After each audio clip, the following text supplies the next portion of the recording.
Hello, Gareth here, and thank you for joining me. So, I recently called up, remotely of course, with an old pal of mine, Darran Smith, who of course plays guitar in Welsh rock royalty Funeral for a Friend. We had a bit of retrospective chat and a look back on some of his experiences within the band. This is how it went down, and I hope you enjoy. So I wanted to kick things off by going right back to the start, the very early days of Funeral for a Friend, perhaps how you became involved with the band, where perhaps you even came in and yeah, we're going right back to the start, basically. Oh, right. Okay. If you can remember that far back. Yeah, if I can remember that far back. We're talking like the early days, perhaps, the EP kind of era. Yeah, that's a long time ago. Yeah, I mean, to be honest, kind of, I knew of and kind of was sort of acquaintances with a couple of the guys in the band, from a previous band I was in. We'd all play on the kind of the local circuit, which was kind of, playing shows, Pontypridd, Bridgend, maybe, Newport or Cardiff and stuff like that, and we were all in different bands, and so I kind of knew some of the guys, and cut a long story short, in the sense of, the band I was in and a lot of the bands those guys were in, they were all kind of falling apart, and people were heading off to uni and doing other things, and for me it was a phone call I had off the original drummer, which is Johnny Phillips, who now is a massive kind of promoter, works for SJM and has been funerals promoter for since the band kind of started kind of going in the right direction. So I mean I was acquaintances with Johnny, and we'd chat a lot, whenever we'd play shows together, his band and the band I was in, which my band was a band called Trip Cage. Johnny was in a band called Mongrel. And we chat quite a bit. So I think he kind of knew I was serious about wanting to try and get somewhere with music. So when it came to him, putting a band together, he kept me in mind maybe, and then kind of gave me a call. I went down to Matt's house in Maesteg, to his front living room, and I thought to myself on my way down, I thought, well, I'll have a listen to the singer, because Matt was one of the guys I didn't really know, and I thought, and also Mebs, I didn't know Mebs, Matthew Evans either. They were the two guys really in the sort of, of all the people within the band at that time I didn't really know. I thought, if he's a good singer, I'll join. If he's a bit shit, maybe I won't. So so I went down and we just sat in the living room basically, and Chris was there. Chris played, some of the ideas that were already there for the first few songs. And Matt and Mebs kind of sung them kind of with no accompaniment apart from an electric guitar kind of that wasn't really plugged in. And as soon as it hit the first chorus of the first song they played to me, I heard Matt's voice, and it was incredible. I thought, and it was sort of hairs on the back of your neck kind of stood up, and I thought it was unbelievable voice, and I was kind of, I'm in, you know what I mean? And stuff developed quite quickly from there. I mean, we did end up making a few kind of lineup changes, but I mean, the first EP arose really from Johnny again, kind of, he was friendly with a couple of the guys down in Mighty Atom studios. That's in Swansea, wasn't it? That's it, Swansea. Yeah. It was the old kind of BBC building down there. It was. I've been in there. I think. Yeah, I have been in there. Yeah. Yes. So I mean, they were set up in there. Thing. That's it. Yeah. I mean, and I wasn't aware they also had a label side to the to the whole business, to the Mighty Atom business. So I mean, we went down there just to record these first 4 songs. From what was kind of already written, I kind of wrote some parts to go with and stuff like that, and and those guys kind of loved the songs we recorded, which was only meant to be for just a demo. I mean, because Johnny was already involved in, in promoting shows locally, just independently, he was kind of like, we'll do a demo straight off the bat. We hadn't even played a gig together at that point. And he was kind of like, we'll do a demo. That'll help us get bigger and better shows. I can kind of give it to some other promoters. Yeah. And that's pretty much what he did, but the Mighty Atom guys kind of loved the first 4 songs. And out of that came kind of them offering to kind of sign us to their label, and things kind of quickly kind of snowballed from there, really. I can remember a video as well. Must have been for Amsterdam Conversations, that was done for like for an ITV show that was showcasing bands at the time. Do you remember doing that? Yes, it was for HTV. It was. That's right. Was yeah, for, like a local Welsh thing. Yeah, I can remember. I think, what was it called? Shotgun Slideshow, possibly. I think it was. That's it. That's the one. That was that. Yeah. I was... can remember that. I can remember the video you did for it. That's it. Like a kind of scratchy effect kind of thing. Yeah, and it was filmed down in St. Fagans, in the old kind. Yeah, it was, because it's like there's areas of St. Fagans, kind of the site, I think, where there's a lot of derelict buildings, and there's I think actually it was a kind of like a church type kind of derelict sort of church, or there was at the time anyway. And and the guys kind of from this Shotgun Slideshow had this idea of going down there to film it. So so it was all done via them, like then. Yeah. I mean, we didn't film it. They I can't remember quite how it came about, whether it was through Mighty Atom or whether it was somebody knew somebody or somebody at HTV Wales had heard kind of something about us or what exactly. But there was kind of this thing of going on the show, and they would film the video for us. It wasn't kind of something we did ourselves or whatever. And and it was their idea to shoot it down there, and it was a bit kind of amateurish looking, I guess, and a bit dodgy in areas. I think it's still about somewhere. It might be on perhaps the DVD even as a bonus feature. Remember the DVD you put out? I think it might be on there. Perhaps as like a bonus thing. I think it could well be, and more than likely you can find it on YouTube. You can find it somewhere. Shit, you can find everything on YouTube, can't you? And so you kind of watch it now, from our perspective, maybe, and I think the majority of us kind of cringe a little bit at kind of at how it looks or whatever. But hey, it was our first sort of introduction, I suppose, to doing a video and getting some cool exposure, So it's good.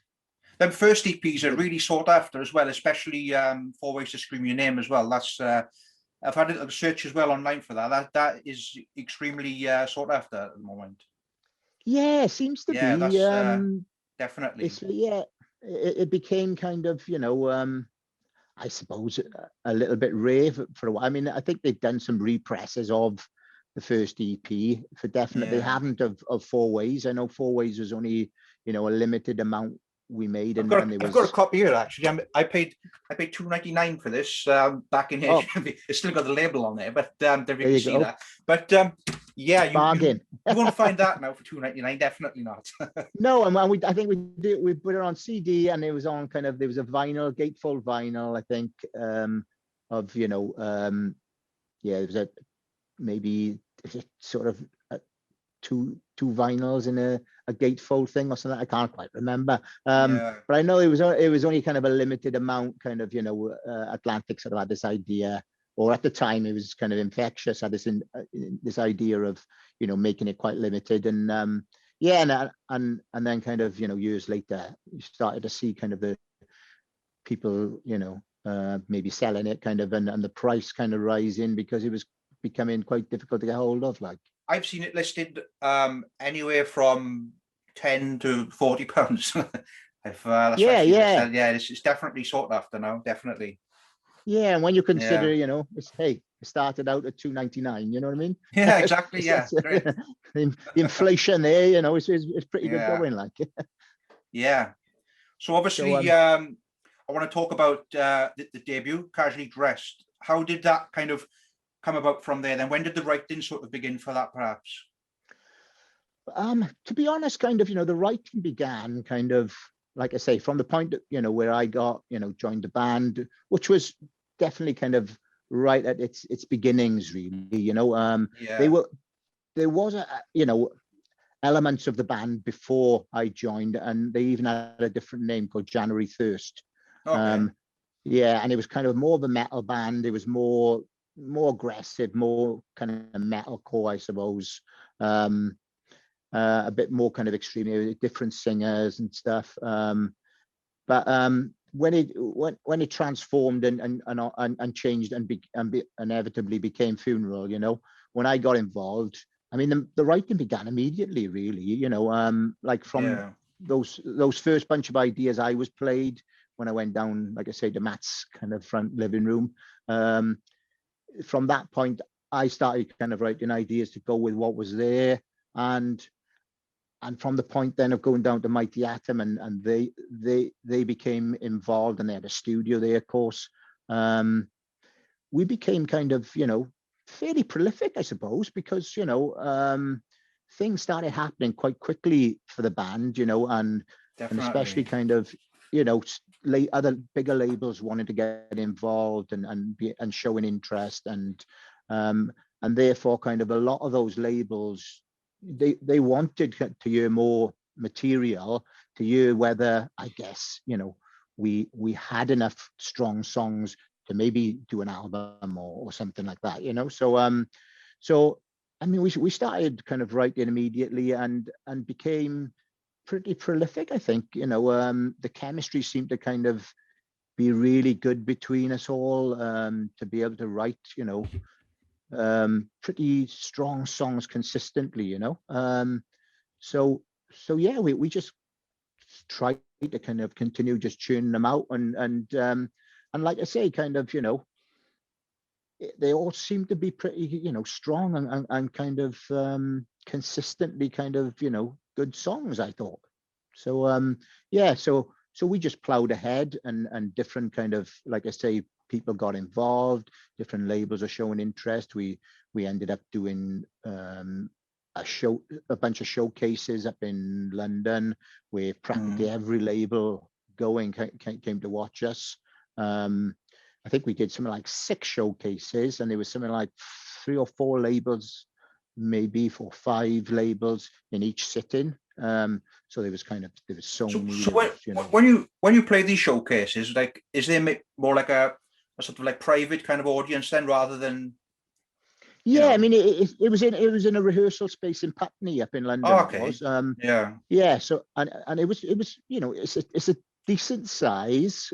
Hey, to put into perspective, think of maybe the big room in Music Box in Cardiff, Oh, okay. where you got that sofa. Yeah. Similar kind of scenario to that, but it had sort of an element of a stage kind of in there. So basically, you could play as if you were playing a show, Right. and there was a sofa at the back end of the room, and so these kind of, these people would kind of, like we'd already kind of signed to some management at that point, and Yeah. yeah, so and our manager would kind of bring in, 5 or 6 labels at a time, and then there'd be another sort of 5 or 6 waiting out in the kind of the other room then. But That must be quite every intimidating, though, to to play that, I something think, like that. yeah, it was Yeah, I quite imagine. intense.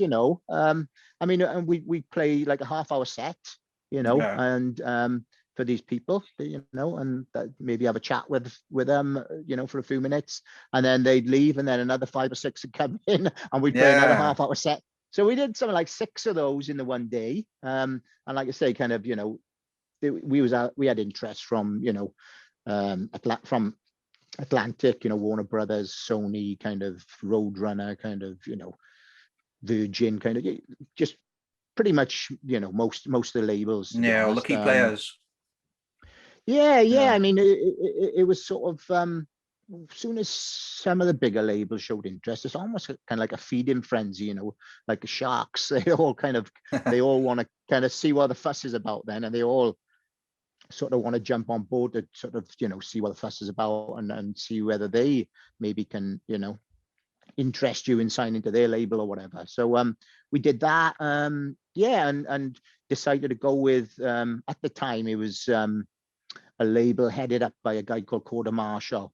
And he had Mushroom, and under Mushroom, he had a sub-label called Infectious. But, you know, he already had Ash, Muse, Garbage, you know, some real big bands. A lot of the big British stuff.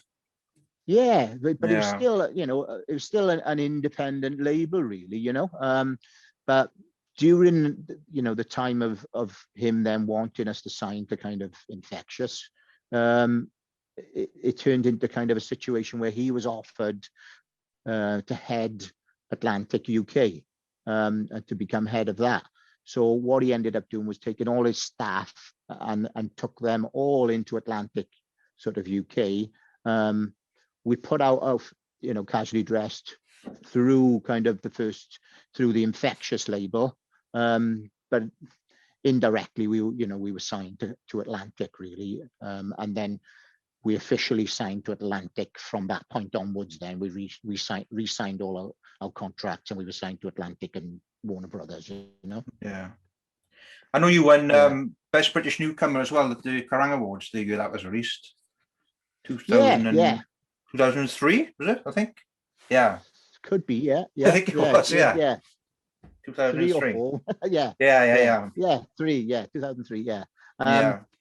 Again, yeah, you know, a massive kind of buzz. It's a magazine, you know, myself and all the boys, you know, we'd all read over the years, kind of growing up and that sort of thing. And I don't know, to kind of to have, you know, a magazine like that kind of interested in you, and you know, and you know, heaping praise upon you, and then kind of winning an award from that, you know, magazine was incredible. You know what I mean? It's yeah, super sort of humbling, really, I guess.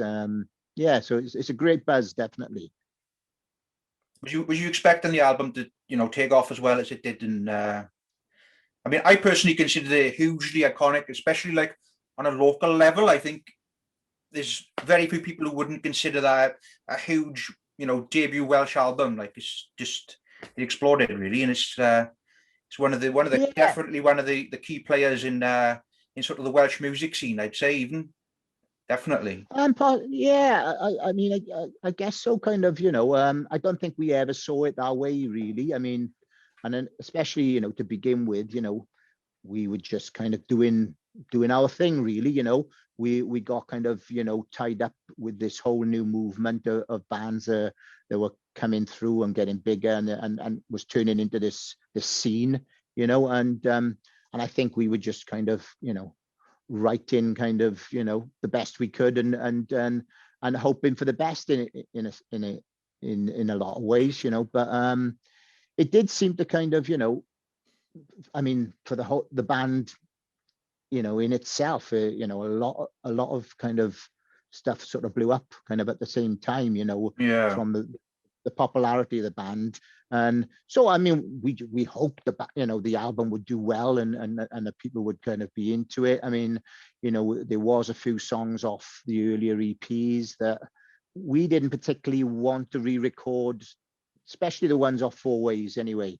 But it was this contractual thing. I mean, we wanted to re-record the stuff off Between Order and Model, because, you know, it wasn't a great recording. It was just a demo recording, really. Wasn't even really meant to be released officially, you know, to begin with. You know, it just kind of, it went that way in the end. But so we're happy to kind of re-record those, but we didn't really want to re-record the ones off Four Ways. But we did kind of, you know, it was a contractual thing, and so there was a few songs that people would have heard, but then there was a whole bunch of new songs, which, you know, we cared more about, really, is wanting people to hear, you know, more than just what they'd already heard on the EPs, I guess, and just hope that kind of, yeah, people would dig the songs we'd been writing. You know, we felt positive and proud of what we'd kind of recorded, you know. But you just never know, kind of, you know, how things are going to pan out. Really, exactly, yeah. Yeah. Do you have a favorite off that album, or song wise?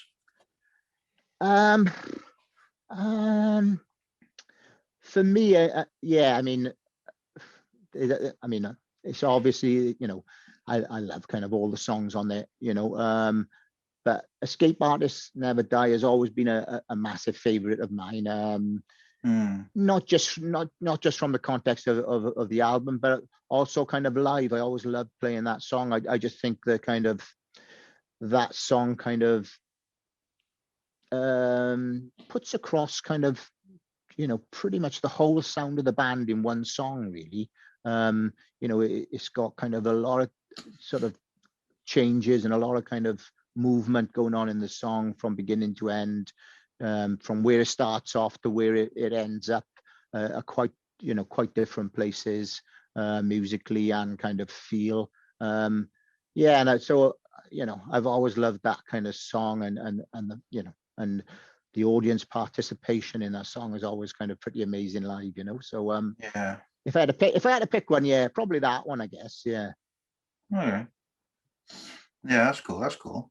So in 2005, I think, yeah, definitely 2005, Hours came out, and that celebrated what would have been 15 years of Hours was it, let me just check, it was June. In June, it was 15 years old in June, Hours was. Yeah, it Yeah. was. Yeah, yeah. So did that Yeah, album sort of come together in a similar kind of way then as well?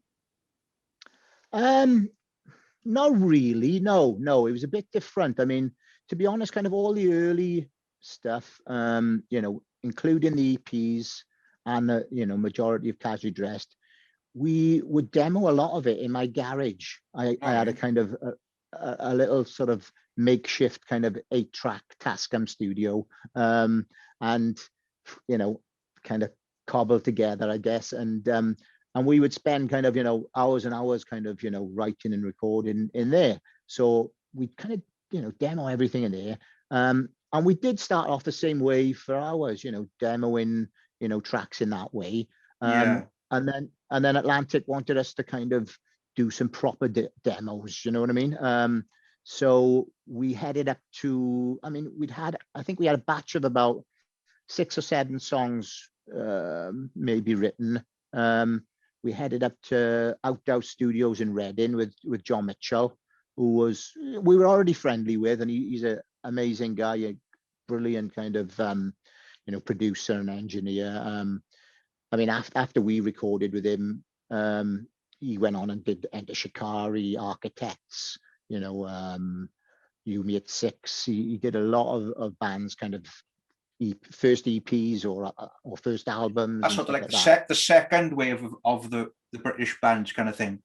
Like I guess so, yeah. I would say like when like Casually was out, you sort of had like bands like 100 Reasons, Hells for Heroes, Million Dead, that kind of wave.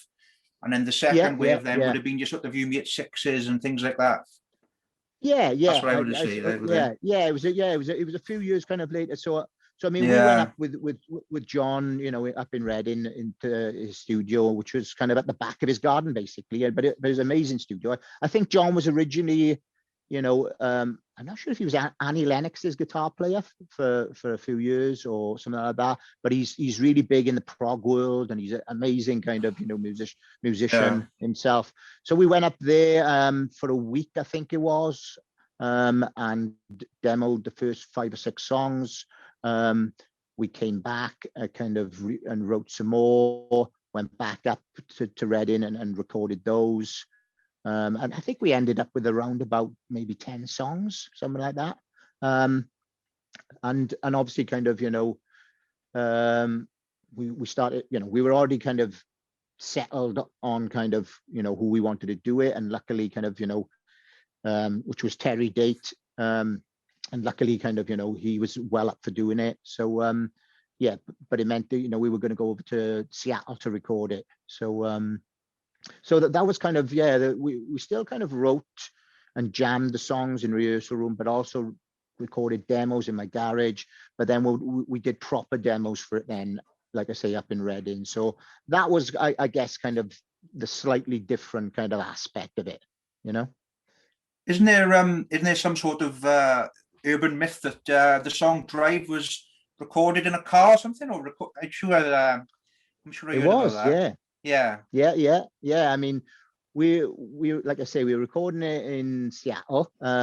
Matt was Matt was having sort of like, I don't know, not trouble or issues, you know, but I don't know, he didn't feel comfortable, I don't know, with that song at the time. And we'd recorded most of the album in a studio called Studio X in Seattle that used to be owned by Anne and Nancy Wilson from Heart.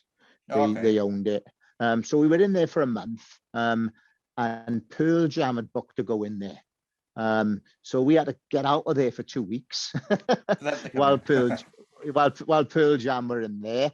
But we went to Stone Gossard from Pearl Jam's. He had a small studio in another part of Seattle. So we went there for 2 weeks, and that's where Matt recorded most of his vocals over there. And like I say, he was kind of, not having trouble, but kind of not feeling that comfortable and getting the right vibe for that song. So Terry suggested, you know, go and sit in my pickup truck, you know, because the song's called Drive. Let's try that, you know. He fed the, I think he fed the kind of the mix through his car stereo or something like that.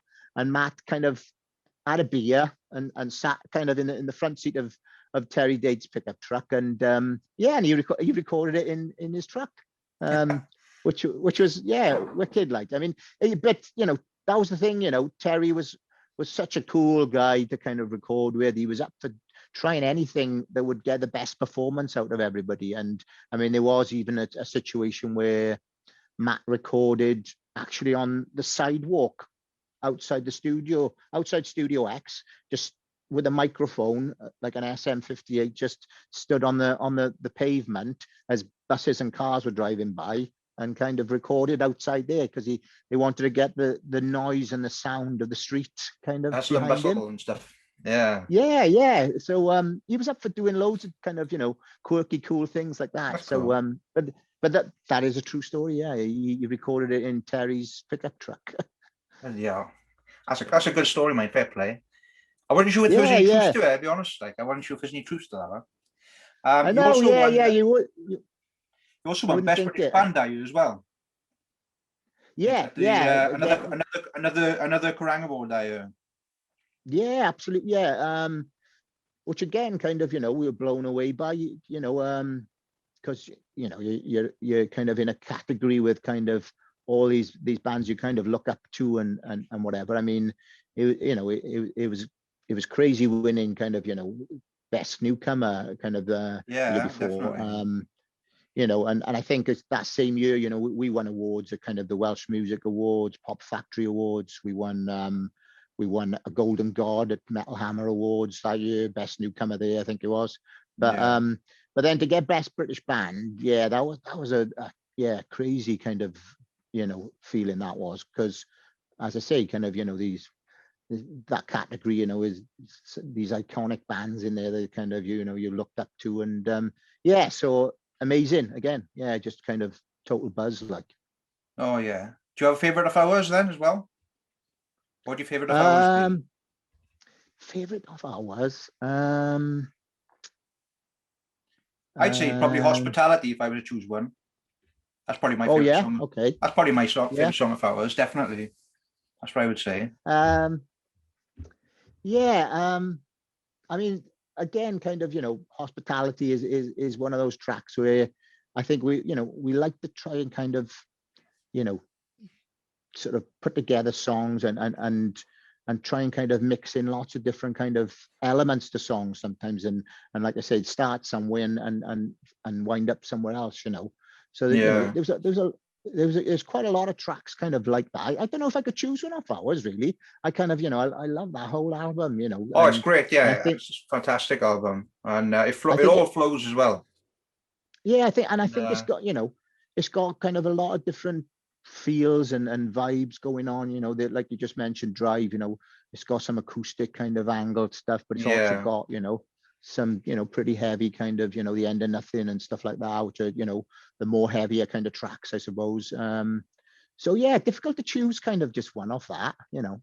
I'll that's even tougher than kind of casually dressed, I think. Does it feel like it was 15 years ago, though?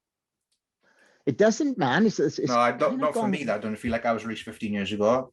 Definitely not. No, it's very quick. It's gone really quick, you know. And I don't know kind of, you know, why it feels like that, because if I think about it, you know, a hell of a lot has happened kind of over that time, and, you know, and over all those years. Yeah. You know, a lot has happened, but yeah, it does feel kind of not that long ago, you know what I mean?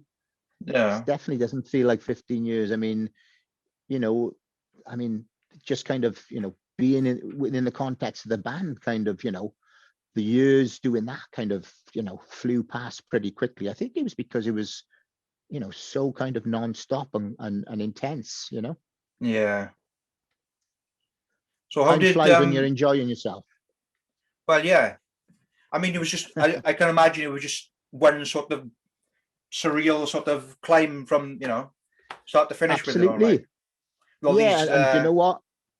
The first bunch of years, kind of, I don't think we even had time to really catch our breath and kind of, I don't know, really think about what we'd done, and you know, and what we'd kind of been doing for the previous bunch of years, you know, and it wasn't until we could take a step back and kind of, you know, and think about it, that it kind of, you know, it dawned upon us kind of, you know, well, what we, you know, all the stuff we've been doing, and kind of how exciting and how, you know, how fortunate and, you know, we'd been to kind of, you know, be able to kind of do all that, you know.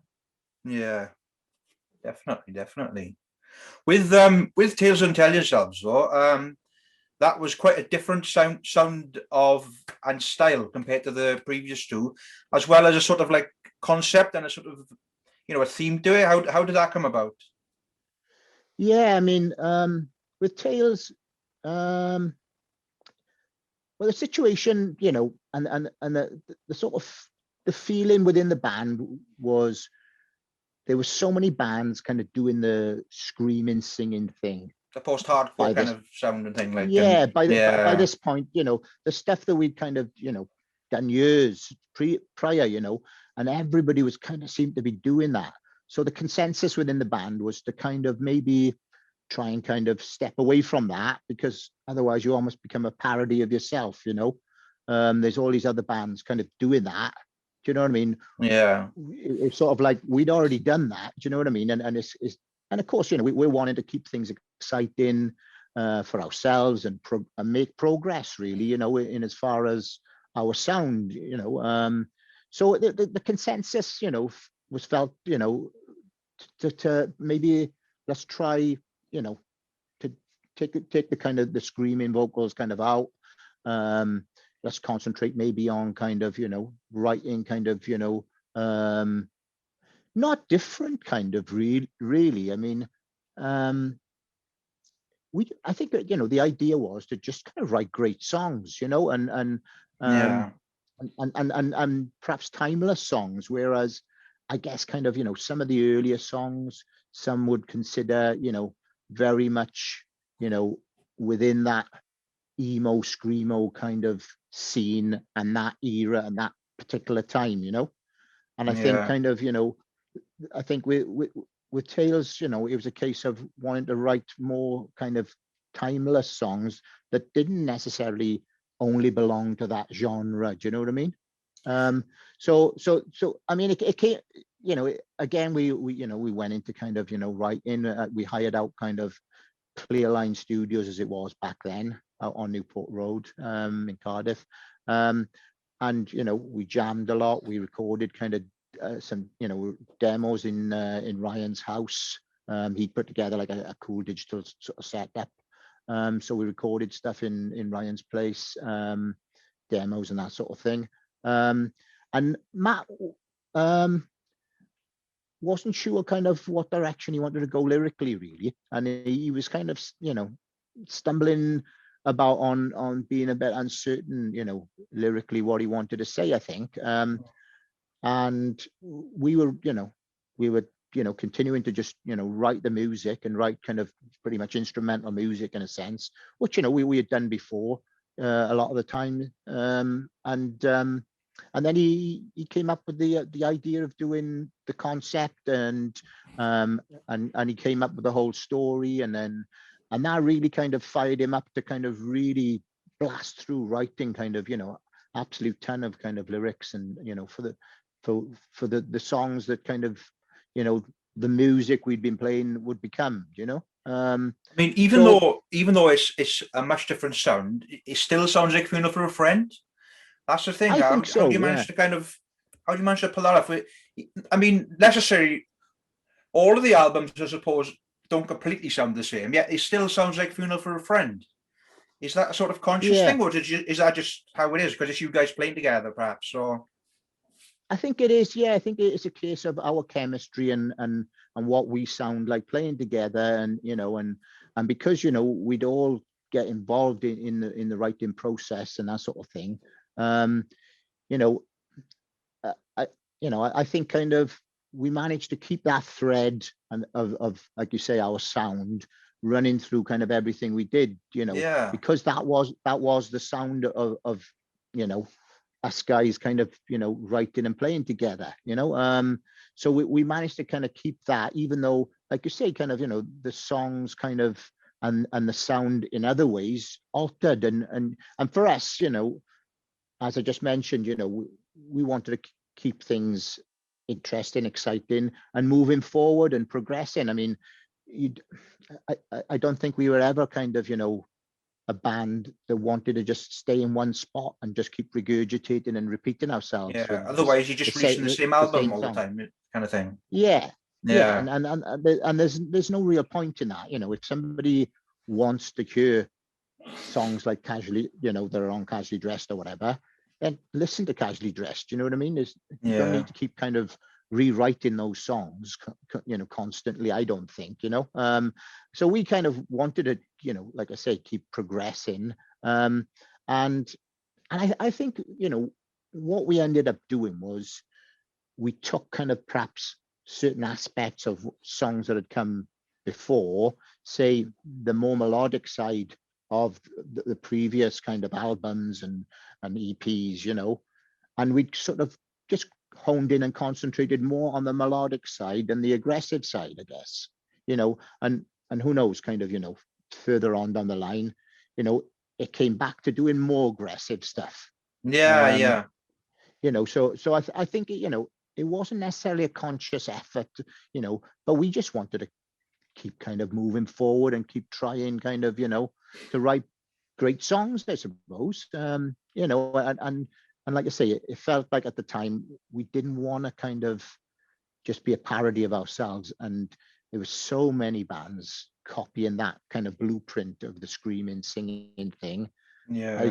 It was already starting to kind of make that sound, begin to dilute, I think, and kind of, and people getting a little bit bored with it, maybe, But so we just wanted to kind of, show that kind of we're capable of writing kind of more than just kind of in that style. Do you know what I mean? Definitely. Yeah, definitely. But I mean, when it comes to Memory and Humanity, which was the next one, I feel that has certain elements of all the previous albums there I've just mentioned. Yeah. Definitely. I think there was a feeling, the way kind of Tales was received. There was some fans that they were disappointed that kind of, I think, there wasn't any. They wanted that sort of screamo sort of sound, and they wanted that screamo vocal thing and that, like, and and I think kind of, some of us in the band kind of thought that maybe we shouldn't have kind of got rid of it completely or whatever. So I think we kind of, we started writing for Memory, and and those sort of songs started to come together, and it seemed kind of, that it was right to kind of, bring that back in, and Ryan kind of, come back, with those kind of heavier vocals, because some of those songs demanded it, whereas on the Tales writing sessions, the songs didn't kind of demand it or quite need it. You know what I mean? They were very melodic and kind of, maybe to have screamo vocals on those songs on Tales, you know, it wouldn't have sat right with those songs, you know. But whereas there was songs on Memory that it did sit well with, you know, so it made sense to kind of for them to come back in, you know. I didn't realize as well that Tears Don't Tell Themselves was actually your highest charting album as well in the UK. Yeah, I always thought it was Casually Dressed, but it was actually Tales. Yeah, Tales went in straight in number 3 in the chart. Yeah. I thought it would be the other way around. Yeah, so I mean, cool. I think kind of, you know, a lot of people perhaps see, you know, Casually Dressed kind of as that landmark album. But to be honest, you know, that was our beginnings in a sense, you know what I mean? And I think, you know, people were still climbing on board at that point, you know, and perhaps getting into the band and you know, and starting to kind of give us support. But by the time we got to Tales and releasing Tales, you know, I think we already had a pretty strong, solid fan base. And you know, they were all ready to kind of go out and buy it right on day of release, you know, and I think it went gold kind of it shipped gold, you know, which is 100,000 in the UK. So we shipped 100,000 to the shops, you know. So I mean, you had a lot of good good festival appearances and stuff, I think, around then as well. And I was watching a Reading performance where it was absolutely hammering down. I think that was around that time, and they're covering up all the stuff on the stage, clambering around and absolutely hammering down. Oh yeah, it was just like a freak sort of shower, I guess. And it was seriously, you know, pouring down. I remember, you know, my pedal board, well, my digital delay, my pedal on my board had died. That got killed in that kind of downpour. But yeah, they were trying to cover stuff up, and then it stopped. Well, we stopped because there was kind of danger of kind of stuff, you know, sort of, you know, electrical stuff, obviously, kind of like our pedal boards and whatever, you know what I mean? It became a bit dangerous. So we were asked to stop. I think we waited kind of 10 minutes, and the sun came out, the shower stopped, and we kicked back into the rest of the set. Like, so it was a bit of a weird one, because like I say, in 1 minute it was like, absolutely hammering down, and the next minute the sun came out and kind of all was good again. Like, there's some really good videos online I've seen of that as well, if anyone wants to find that somewhere. There's a few from that, definitely. Yeah, definitely. I mean, you know, we did some really cool festivals, you know, throughout that kind of, you know, that year, that period. And you know, we did Warped Tour for the second time over in the States, and we did a lot of cool stuff. Do you have any particular favorite tours or anything, or particular shows that you've done? Particular shows, I do. Weirdly, kind of our very first appearance at Reading, that was always kind of real special. We were opening the Concrete Jungle stage, which I think it changed into, and it's called something else now.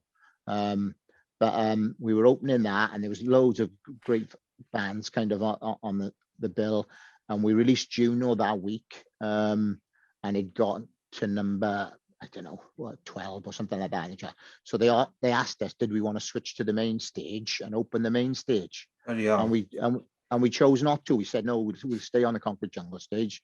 Like Boy Sets Fire were playing, Thrice, kind of all these great bands that we kind of, you know, were into. So we opened the Concrete Jungle stage, and to be honest, kind of, we didn't think there was going to be anybody in the tent to begin with, because we did a quick sort of line check when we got there. Everything was sort of set up to go, and obviously the doors don't open till 12, and we were going on at 12, so we thought, oh, there'd be nobody in the tent now, you know. But I think they must have opened the gates or whatever, maybe 10 minutes kind of early or whatever, because, you know, we were walking up to the, you know, up the walkway thing and kind of peeping through the curtain to see if there's anybody in there.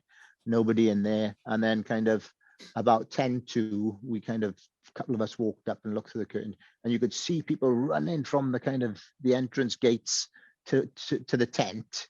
And by the time we went on, the tent was rammed, and then kind of by halfway through the set, they were about 30 deep outside all the entrances. There was people climbed up all the poles up in the tent, and it was amazing. Kind of, yeah, amazing show.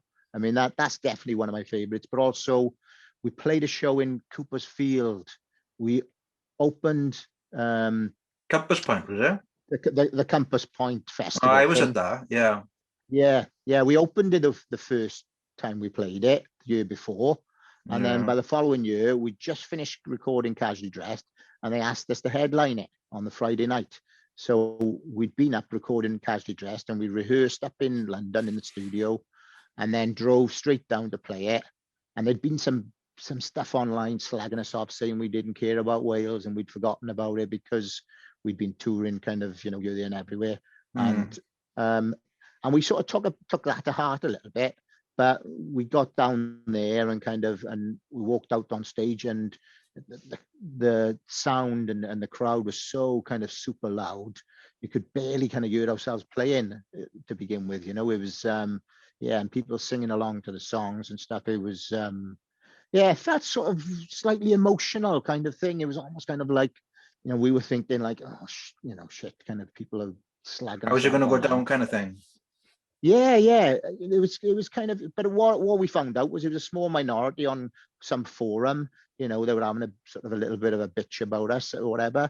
And in general, kind of, you know, the majority of people still kind of, you know, cared about the band and still, you know, loved the songs and stuff. And when we walked out that night, you know, it was kind of, you know, we felt that, you know, it felt kind of amazing, kind of, you know, feeling of sort of that homecoming vibe, like, you know. It was wicked. So that's another favorite of mine, definitely. There's been some pretty mental experiences as well, like Top of the Pops and things, for example, and not a lot of people can say they play Top of the Pops. That's I know. pretty, And it was about 6 months before it finished, you know. And the weird thing is kind of, you know, all your sort of, you know, uncles, aunts, grandparents and stuff like that, you know, when you're kind of doing music, especially kind of, you know, heavier music or whatever that they're not into whatsoever. I mean, they, you know, they don't have much of a clue kind of how to scale kind of whether you're doing well or not, you know. So I mean, I kind of bump into aunts, uncles and people like that, you know, at sort of, you know, weddings or funerals or whatever, you know. And basically they'd say, oh, you know, how's the band going, how's the music going? And you'd be like, oh yeah, good, yeah. Oh, have you played Top of the Pops yet? I've heard all that stuff. Yeah. No, I haven't. No, I haven't. And they'd be like, oh, all right, oh yeah, well, I'll keep going anyway. Yeah, you know. And it was sort of like they'd sort of almost like blasé. If you hadn't played Top of the Pops, it wasn't worth their attention, you know. And then you kind of like, well, actually, there came a time when I went, you know, I went to one wedding or whatever. There came that time and that moment where kind of, you know, oh yeah, so have we played Top of the Pops yet? And I was like, actually, yeah, we played it a couple of weeks ago, you know. And then they were kind of like, oh wow, oh no, you know. Then they take it seriously, you know. I suppose they can kind of see it, you know, it's a serious thing then, like, you know. That's their benchmark. If you play Top of the Pops, it's serious, you know. Otherwise, kind of, they don't have a clue, kind of, you know. What was that like though? That whole experience, is it like mimed to a certain degree, or I think the vocals were live, were they? Yeah, vocals were live, and I mean, to be honest, I think it's changed, you know, in lots of different ways over the years. There's been times where everything's mimed, including vocals. There's times where everything's live. And then there's times where some of it, you know, vocals are live, but the rest is a backing track or whatever. So in our situation, it was Matt was kind of, and Gareth's vocals were live and kind of, you know, and the music was kind of mimed. And it's just two stages basically that face each other, one crowd, and basically we had James Blunt was on the other stage opposite us. He did. I think it was that track "Beautiful." Oh, did he do "You're Beautiful" as well? The old classic. I I think it was that one. Yeah. What a moment! What a moment! Yeah. So he was on that stage, and then the kind of did that, and then the crowd turned around and comes to our stage, and then kind of and we did our thing, and it was sort of Do you have to play it a few times? Because a lot of the recordings that I've been to, I mean, especially in the Pop Factory back in the day, you hear them play about 3 or 4 times, kind of thing. Yeah, I think we did it Normally twice, do a maybe, couple or of takes, maybe. don't they? Yeah, I think we did it twice, or maybe 3 times, or from memory. I think it was two or three times we did it. I think no more than that. Yeah, it was 2 or 3 times, and that was kind of it. And it was Fern and Reggie presenting it. Like, Did you meet them as well then? Yeah. Got That's to meet cool, that's them, cool. and so it's just quite a surreal experience, really. Yeah. Where again, one of those situations where you've watched that program, for many, many years, and then kind of, suddenly you find yourself kind of you are on it, and yeah, bit of a weird sort of surreal kind of moment, like, yeah. I think you could, as you say, the very tail end, the top of the pops, but then a lot of bands couldn't see that since. So I think it was about 6 months before it kind of it ended, I think it was. And it was just one of those things where just really kind of chuffed that we kind of got to do it. Yeah, definitely. I think that was the whole kind of transitional period away. Like you used to get like the CD singles and things, I think that was sort of phasing out, and the internet was coming in a bit more. I think it was probably a lot to do with that kind of times as well, really. Yeah, because it was formatting, like the end of the traditional kind of music single then kind of thing, really, I guess. Yeah, it was, because formatting, when we first started off and putting out our first bunch of singles, you had usually 2 different, CDs with a different B-side on each one. You had a vinyl. You had kind of multiple. You have to pick your B-side as well then. You had multiple formats, and you'd have different B-sides on each of them to hopefully get people to kind of buy all the formats, So you could sell 3 copies of one single in a sense if they bought all 3 formats of it or whatever, But that was starting when you pop the CD into the computer, that you have the video on and things. And I've got a few somewhere. I'm sure there's one with a U2 cover on somewhere. I don't remember which single that would have been, but it's a Sunday Bloody Sunday cover on something. Yeah, I don't remember which single that's on, but I can remember that. Either. But we did do we did a few covers for some B-sides. It was Sunday Bloody Sunday was one of them. We did Thin Lizzy, The Boys Are Back in Town. That's right. Yeah, I remember that one as well. Yeah. We did a track called The Pirate Song by Game Face. We did that, and we did a punk cover for BBC Radio. I think it was BBC Radio 1. I think they were doing some sort of 70s punk kind of special. All right. And we did Babylon's Burning by the Ruts. I haven't heard that one. I haven't heard that one. No, I haven't heard that one. I think it might be kind of. Yeah, I don't know whether it wasn't released kind of as a B-side on anything. Like I say, we recorded it specifically for this punk sort of anniversary tribute kind of show. I think BBC were doing or something like that. Yeah. But but it, doing the odd cover now and again was always kind of a good blast. Like, another forgotten was You Want Romance. What does that feature on? Because that's a great song. That's one of my favorites, but I don't think that's on any proper releases to my knowledge. I think it was a B-side. Like a B-side or something, isn't it? It was a B-side on Off Casually Dressed. It was. That's a great song. Yeah, there was that, and then we did a song called 10 Scene Points to the Winner. That's another one I remember, as well. Yeah, we did those 2 songs in the Casually Dressed sessions. We recorded them, but Matt, because we were needing to finish the record and deliver it by a certain date, and we were running out of time, it became really intense kind of situation for Matt doing vocals, and to the point where he made himself ill because he was having to sing kind of 8 hours a day. Throat was going for for about 2 weeks, kind of, straight. And basically he was ill, and he didn't have chance to finish those 2 songs. They were going to go on the album. They were going to go on Casually Dressed. Yeah. But he didn't have chance to finish them. So he ended up kind of going into hospital actually after that session. He had his tonsils taken out, but he was kind of, really ill, because he pushed his throat and his vocal cords and everything, to such a level that he'd made himself kind of ill. So once he kind of recovered from all that and felt better, he went in after the album was already sort of formatted in and done.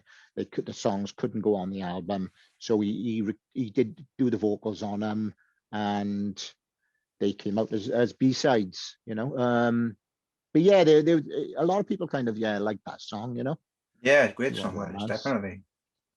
So So like I say, it was meant to go on the album, but because of various situations, it never made it in the end, I think there was some sort of like a little trilogy video as well that happened, with the sort of the Reservoir sort of, remember them? There was like a little Yeah, trilogy video thing that's going it. on.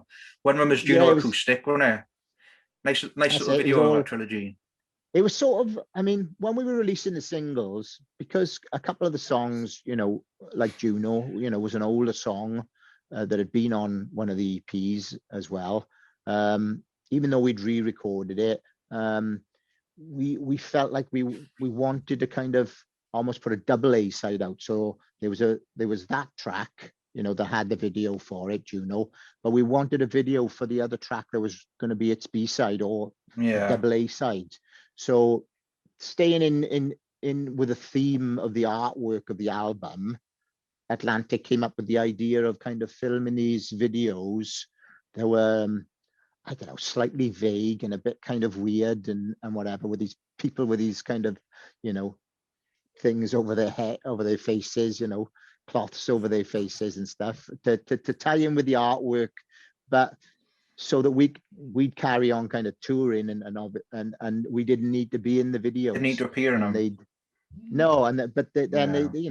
they decided to create this kind of this weird trilogy of of this, I don't know, real abstract storyline, I guess, because it was quite confusing. We always thought, you know what I mean, but it was kind of interesting, I guess, and and it was sort of our insistence that if we were going to release songs that had been on the EPs as singles, we wanted a brand new song to be the other A side, and now would have a video as well, because we didn't want to be kind of putting out songs that had already been released on other on the EPs and on something else, without a brand new song to go with it to kind of for people to check out.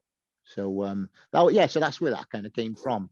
And a guy called Barney Bewick he came up with the artwork, and he took some influence from this famous painting, and then the videos kind of came along with that. That all sort of looks like the sort of like Brecon Beacons kind of area. They're all around that sort of reservoir kind of areas and stuff.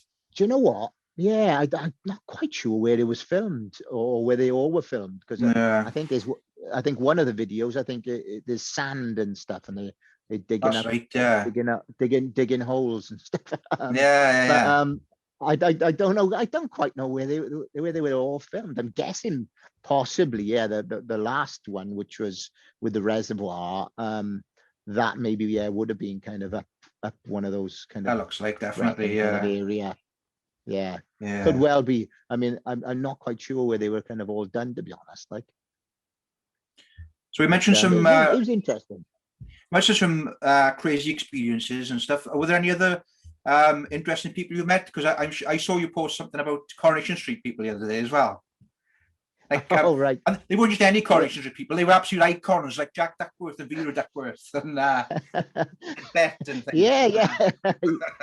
To be honest, do you know what? No, I haven't met those, but I kind of somehow kind of those come to me. But we did meet some cool people, kind of along those kind of tracks, I suppose.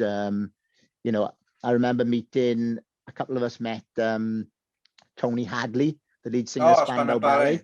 Yeah, Yeah, we met him in a kind of in like a garage kind of late at night, and he signed some stuff for us and that. Like, and he was a super lovely guy. He was, yeah, yeah. awesome, wicked. And over in Australia, when we were over there, we got invited to the Neighbours set. So we went down to the Neighbours set. We went to Ramsey Street first of all. We weren't allowed to walk up the street, but we had a picture with a. But we waved to Harold Bishop because he was filming a scene at the top. Oh, nice. And then they took us to the actual kind of studio then, where they shoot all the, you know, all the internal house stuff. scenes and things like. Yeah, all the house scenes. It's like just a big kind of studio. It's like warehouse thing, you know. So they with all these sets all built. So we got to meet Dr. Carl and his wife and yeah, various kind of members of the kind of the Neighbours sort of cast. And then that night, then we went to a pub somewhere. I think it was in Melbourne. It must be St Kilburn or something like that, I think it's called. And Dr. Carl, he had like a covers band. And he sings and plays guitar, like. And so nice. And then we went this pub. I think the pub's called Backpackers or something like that.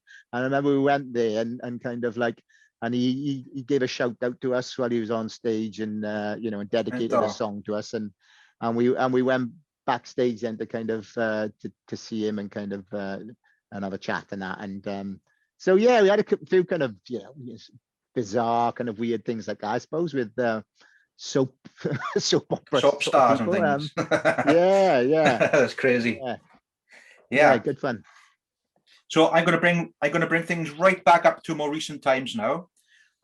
In October 2019, obviously reunited under more sad circumstances, I suppose, for the Stewart Brothers shows you did. How did that idea come about, and who sort of presented the idea, you know, and who's the first to come on board then, if that makes sense?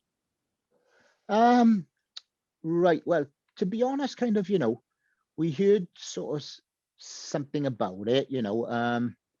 I'm not sure if it was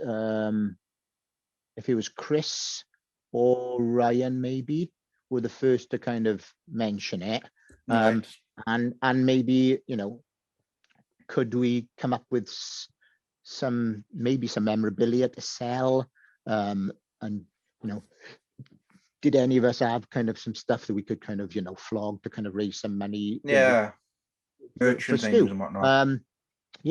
So I think it began as kind of that sort of idea, and then I think then it was, you know, the idea came about then. What about playing a show for him, you know, and you know, we'll give whatever proceeds to him and his, you know, and his family. So that's kind of that was the, you know, that was the starting point. I mean, he was such an important person to, you know, the band, but us as individuals as well. You know, we got to know him over the years because he was such an avid kind of, you know, fan and supporter of the band, and helped us massively, really, especially the early days. You know, he set up the very first kind of, you know, funeral forum, and was, you know, and was heavy on kind of, you know, showing support and introducing us to a lot of people that perhaps hadn't heard of us prior. So he was a massive part of kind of, you know, our growth as a band from, you know, the early days. So, you know, and he was an important person to us, you know, both personally and from, like I say, the band perspective. So it was a case of, we wanted to kind of, you know, do something for him, and that felt like the best thing we could do in as far as raising, you know, hopefully a decent amount of money, rather than, I mean, we could have sold off a few bits and pieces of memorabilia or whatever, but it probably wouldn't have raised, you know, a fraction of what we could if we played a gig, you know. So that's how it began, and then it kind of, you know, it went from just being one show then to, you know, the possibilities of, you know, doing more than one show, you know. But I think we were all a bit uncertain of how it would be received, whether you know, whether people still cared about the band enough to buy tickets or whatever. Because initially, you know, the idea was, you know, we just play, you know, a couple of small places or a small place. I think, you know, so you know, that was the initial plan. But we quickly kind of, you know, realized that, you know, there wasn't, you know, still a lot of love for the band, and people kind of, you know, were definitely kind of on board with why we were doing it, and you know, and that reasoning. Well, they sold out in really minutes as well. Absolute supportive. minutes they were sold out in. The demand was incredible. Yeah, I mean, Yeah. we initially we you know, we announced just the Globe, and now that was it. We were going to play one show in the Globe, and you know, because we weren't certain kind of how it'd be received, how many people still cared, how many people still wanted to come watch the band or whatever. You know, and you know, everybody, to be honest, in the band, we were all on board straight away. You know, everybody wanted to be in on it, and we realized quite quickly, you know, that just one show in the Globe wasn't going to be enough, and it just meant that, you know, we could raise that much more money for Stu, you know, and his family. So yeah, so that's kind of where it you know, began, and where the idea kind of, you know, hatched from. Really was the want to kind of, you know, create a situation where we could, you know, give a substantial amount of money, you know, to him and his family to help with, you know, the situation. Yeah, that's fair enough. Yeah, but as I say, the demand was incredible for it. I couldn't believe how quick they sold out, and you know how much people were, you know, still cared then. There was nobody more blown away than us, I think, you know. You know, like I say, kind of the Globe thing, you know, I think we had just one, I think, initially, and then kind of we had a second, and it just sold out in seconds, you know, both did, and then it was kind of like we upgraded to kind of, you know, the Cardiff Uni, and you know, 2 nights sold out there straight away, and then London kind of was the next idea, and kind of, and again that sold out in a fraction of time. And yeah, I mean, you know, the sad thing was, in lots of ways, you know, I mean, Stu was still with us at that point, you know, so he was super chuffed that, you know, we were up for doing that, and wanting to do that, and kind of, you know, to show our you know, our love and gratitude to you know, to him. And he was desperate. He wanted to kind of make it, you know, to those shows, but sadly, you know, he didn't, and passed away before that. But we knew that we could still kind of, you know, make an impact on helping support, you know, his 3 sons, you know, that were still fairly young, you know. So, you know, that was the kind of the next kind of sort of thing, was to try and help them and their lives. And so, you know, that was the idea, to create these trust funds for his 3 sons, and so that they'd, you know, be looked after, and kind of, and would have a helping hand, kind of, you know, moving forward, like. Yeah.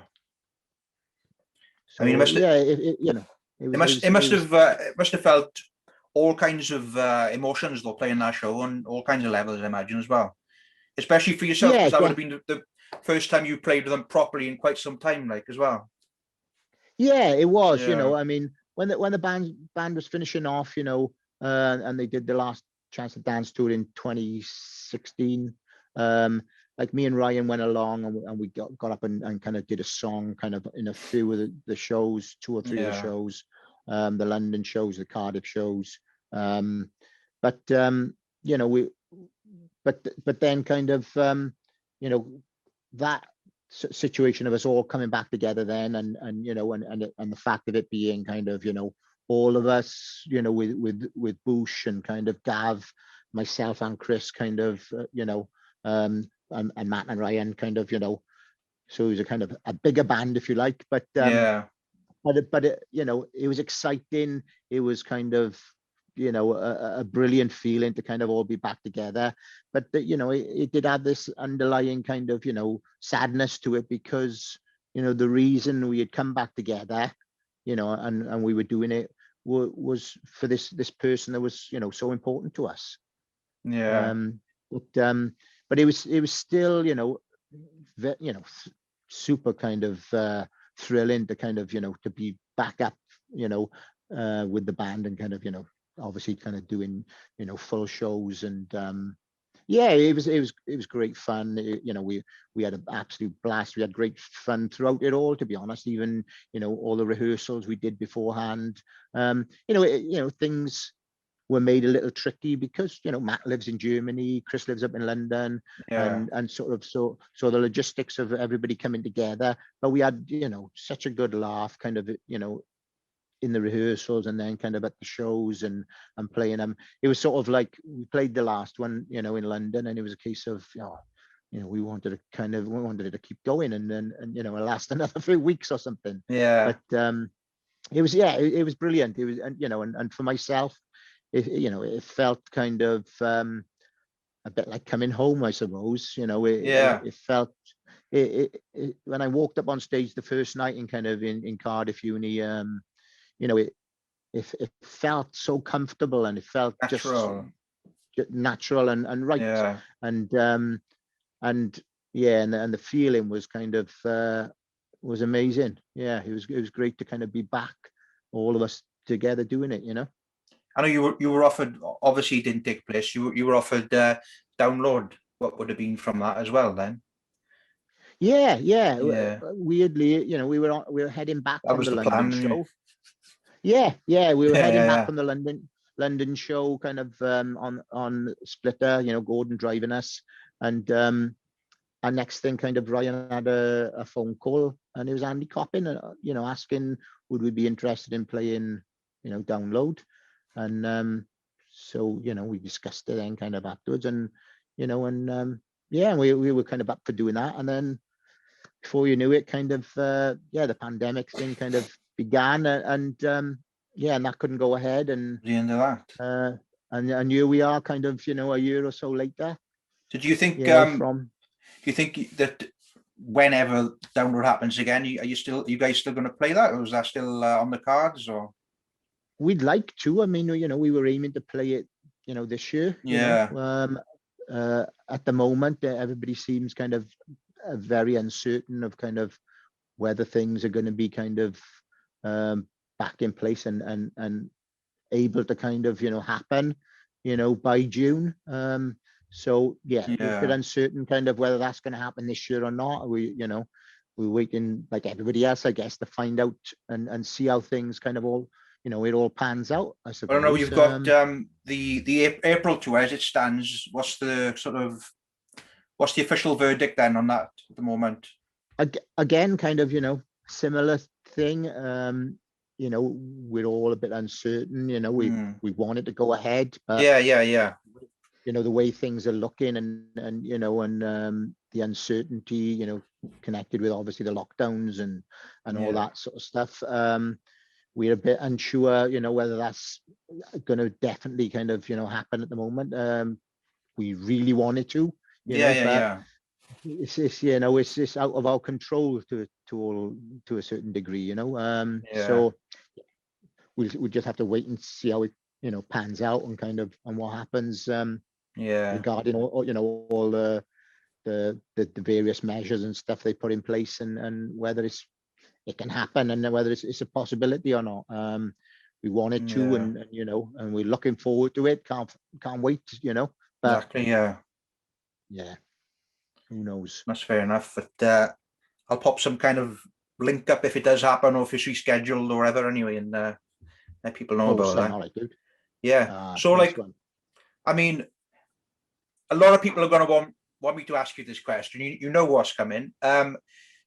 What's the band's opinion on perhaps releasing some kind of new material in future? Has that been discussed? Is it on the cards? Are you open to it? Where do you stand on that? Yeah. Because I know a lot of people are wondering the same thing, so I've got to ask you. You You know, got to ask that. yeah, got to ask Alan. Yeah. So yeah, there's no plans to do any more kind of new material, or you know, any more songs or whatever. You know, to be honest, you know, we came back together, you know, for you know a sad situation really, brought us back together. But we actually kind of, rediscovered in a sense, kind of, how much we loved kind of hanging out together, and kind of we had great fun, like I was saying, the rehearsals and the shows, and we just had a blast kind of hanging out and being together really, and really enjoyed it. So we just kind of had in mind to kind of do more, a bit more of that, and that's where the idea came from. There's been no kind of mention and ideas of doing any more new music or anything. It was just a case of we just really fancied playing more shows. Yeah, just continuing on. Yeah, and I saw hanging out together again. And like I say, because we had such a blast, kind of doing those shows, even though it was under real sad circumstances. It did bring us all back together, and we had a great time, together and hanging out together. We had good fun, and we just wanted that to kind of continue, I suppose, and so just to do another another stint of playing some more shows really. So there could be more shows in future again. They may not be. It's just kind of as and when sort of thing. And perhaps, you never know. I mean, there's a good chance that these shows will be the final, the last of the shows we ever do. But there's always that never say never kind of scenario, I suppose. But really, the plan is for these to be the final shows that Funeral ever does. I think it's a case of the pandemic has sort of messed everything up, really, isn't it, at the moment as well now? So it's caused so many different kind of issues and problems and uncertainties, and confusion as to kind of when you can even start planning things or thinking about kind of making stuff happen. You know what I mean? So but where we're at the moment is these will be the last Funeral shows, and and there's no intention to kind of to do any more music, to be honest. No, that's fair enough. I think I just about wraps it up though, really, anyway. Oh, okay, cool. Massive thanks for taking the time to speak to me. Always a pleasure. And always a pleasure, mate. Yeah, thanks for having me on. Yeah, no doubt I'll bump into you soon anyway. You might do, and hopefully I won't be kind of I won't be doing my daily jog. Yeah. I always seem to bump into you when I'm on some kind of dinner break or need to be somewhere as well. So it's like I know. Yeah. Always the same, man. But no, it's great being on, man. And then thanks for thanks for us finally kind of getting round to getting it done, like, Yeah, as I say, it's been a while coming with all these different restrictions. Every time we think, here we go, another restriction comes in, and there we are. So we've got it done. Here we are, and it's been a massive pleasure. Thank you very much. Yeah, for me too, man. I've enjoyed it. Thank you, mate.